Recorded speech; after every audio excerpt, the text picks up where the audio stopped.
आज से ब्रिक्स का समिट शुरू है। ये एक ऐसा टॉपिक है जो आपके एग्जाम के लिए तो इम्पोर्टेंट है ही है, बल्कि इसके साथ साथ यहाँ पर एक ऐसी चौंका देने वाली चीज़ मैं आपको बताने वाली हूँ जो शायद आपको नहीं पता होगा। आपने थंबनेल में देख ही लिया होगा कि क्या इंडिया को, क्या भारत को इस ग्रुप को छोड़ देना चाहिए। आज के सेशन में ये ग्रुप क्या है और ऐसी क्या चीज़ें हो चुकी हैं या हो रही हैं कि हम ये बात कर रहे हैं कि क्या भारत को इसका पार्ट रहना भी चाहिए या नहीं, क्या चाइना का इस पर ज़्यादा वर्चस्व है।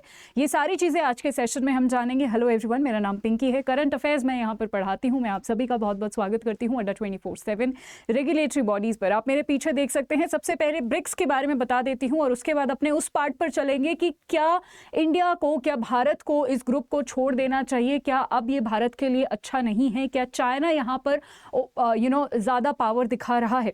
चलिए, ब्रिक्स यानी इसकी एक फुल फॉर्म है ब्राज़ील, आर से रशिया, इंडिया, चाइना और साउथ अफ्रीका। पहले आप सभी को बता दूं कि यहाँ पर जो है इसका नाम सिर्फ ब्रिक हुआ करता था, बाद में इसमें साउथ अफ्रीका ऐड हुआ है। 2009 में जो है इस ग्रुप को बनाया गया था। ये एक तरीके से मैं आप सभी को बता दूं, आपने वर्ल्ड बैंक और IMF का नाम तो सुना ही होगा। वर्ल्ड बैंक और इंटरनेशनल मॉनेटरी फंड, ये सब लोग, ये जो दोनों बैंक्स हैं, ये लोन देते हैं अलग अलग कंट्रीज को।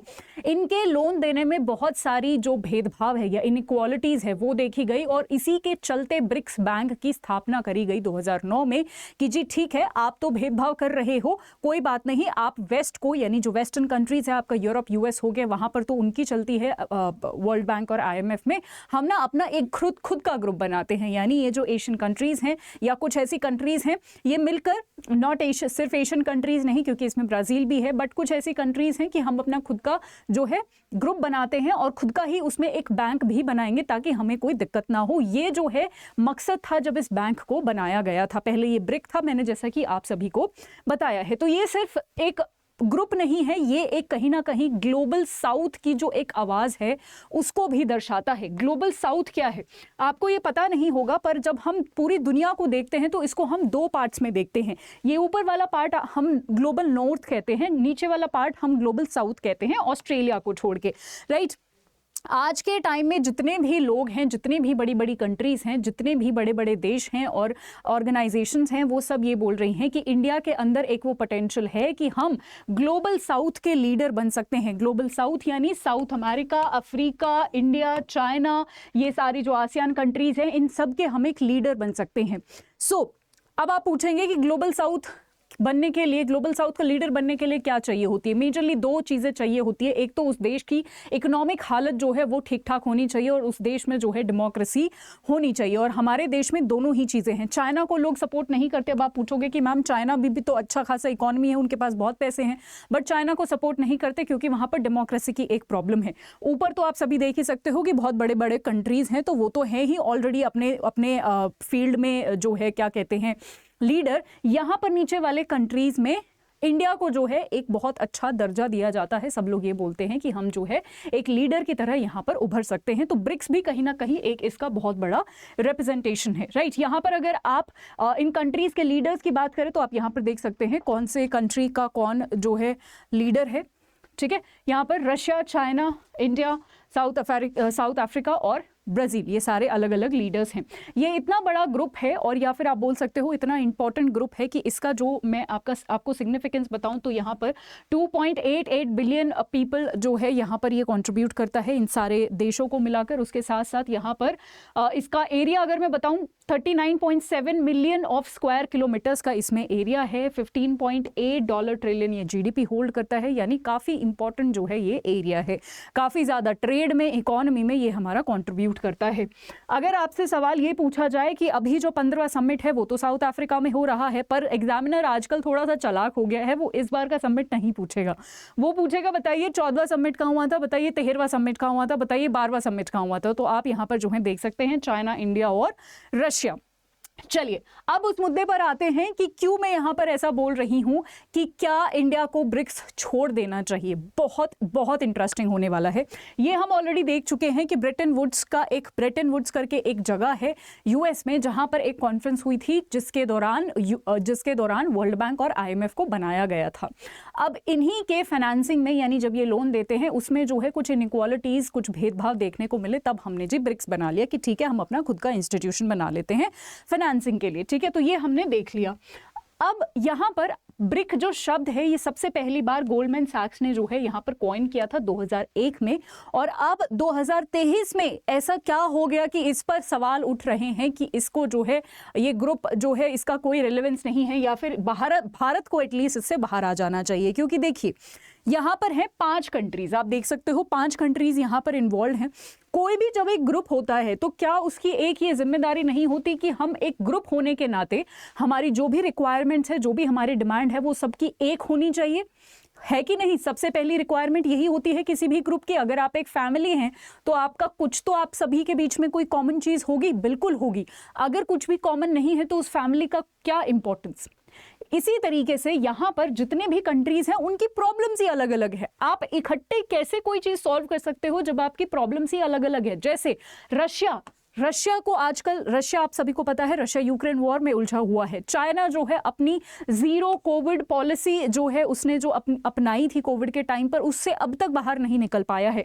ब्राजील की इकोनॉमी 2022 में जो है काफी खस्ता हालत में चली गई है। साउथ अफ्रीका की जो जीडीपी है वो 1.35 से जो है यहाँ पर डिक्लाइन हो गई है पिछले साल, और हमारा भी जो ग्रोथ प्रेडिक्शन है वो 6.1% जो है, 6.11 जो है वो 2023 में बताया हुआ है। तो कहीं ना कहीं प्रॉब्लम सारे देशों की अलग अलग है। सिर्फ इतना ही नहीं, आप सभी को पता है अगर मैं दो देशों की बात करूं, जैसे फॉर एग्जांपल इंडिया और चाइना की बात करूं, तो इनमें भी बहुत सारी दिक्कतें हैं और मुझे नहीं लगता ये मुझे बताने की जरूरत है। चाहे हमारे बॉर्डर इश्यूज हो गए या कुछ भी, ठीक है। और उसके साथ साथ ब्राजील और साउथ अफ्रीका की बात करूं तो उनके देश के अंदर के ही जितने इशू हैं वो ही बहुत ज्यादा हैं कि वही वो सॉल्व नहीं कर पाएंगे। तो आखिर मकसद क्या है इस ग्रुप के होने का, ये एक सबसे बड़ा सवाल है।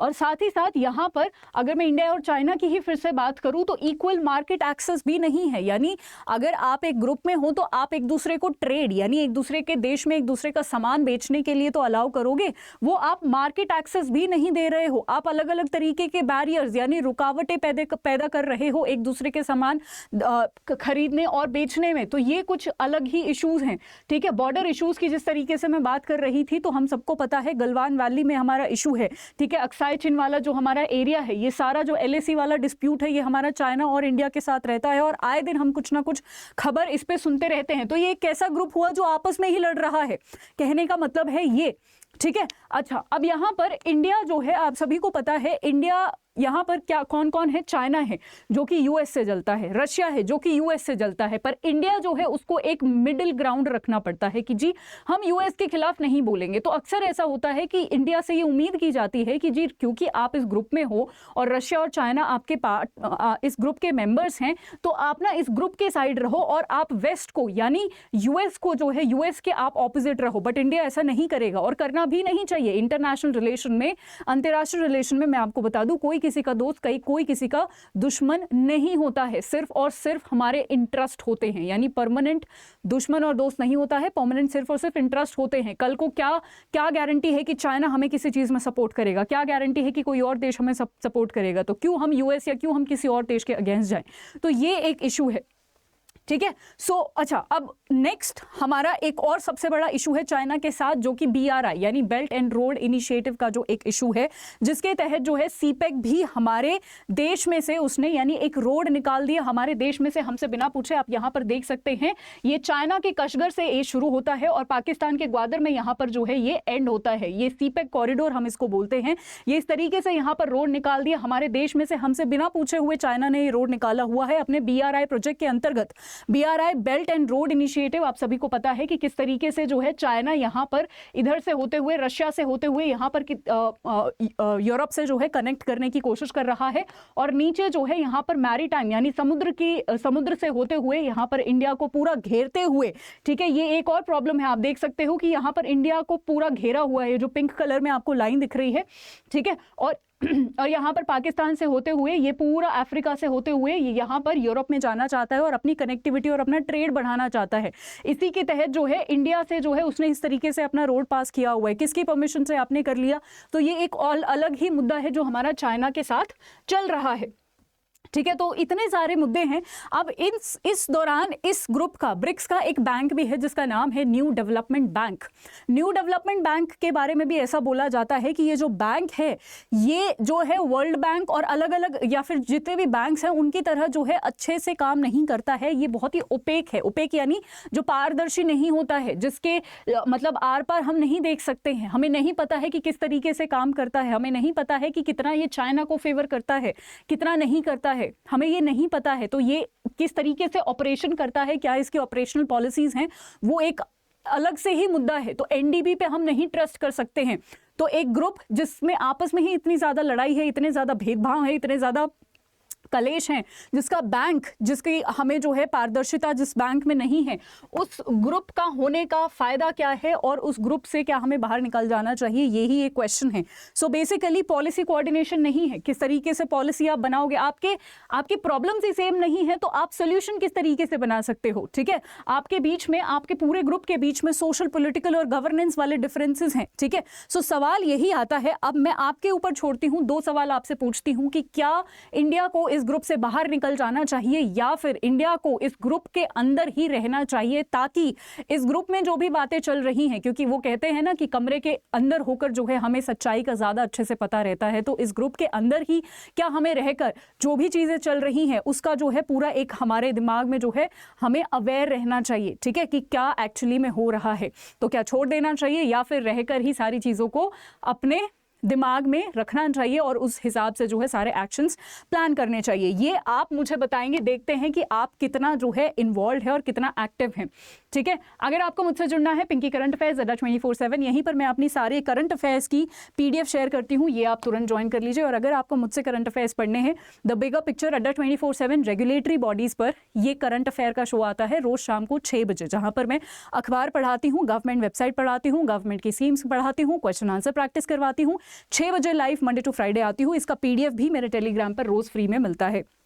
अगर आप नाबार्ड के लिए प्रिपेयर कर रहे हैं तो हमारा बैच ऑलरेडी शुरू हो चुका है। RBI ग्रेड बी का भी हमारा फाउंडेशन बैच ऑलरेडी शुरू हो चुका है। आपको @24/7 का ऐप डाउनलोड करना है और यहाँ पर मैं ही आपके करंट अफेयर्स करा रही हूँ। हमारा IBPS SO का बैच भी 25 तारीख को शुरू होने वाला है, जिसमें लिमिटेड सीट्स हैं। इन तीनों ही बैच में आपको एनरोल करने के लिए @24/7 का ऐप डाउनलोड करना है। जब आप ऐप डाउनलोड करोगे वहाँ पर Y674 ये कोड यूज करिएगा, जिससे आपको 78% यानी आपको मैक्सिमम डिस्काउंट मिलेगा। आज के लिए इतना ही। सेशन जैसा भी लगा हो मुझे कमेंट सेक्शन में जरूर बताइएगा और अगर आप चाहते हैं कि ऐसे ही और मुद्दों पर मैं और सेशंस लेकर आऊं तो आप मुझे जरूर कमेंट सेक्शन में बताइएगा। Thank you so much.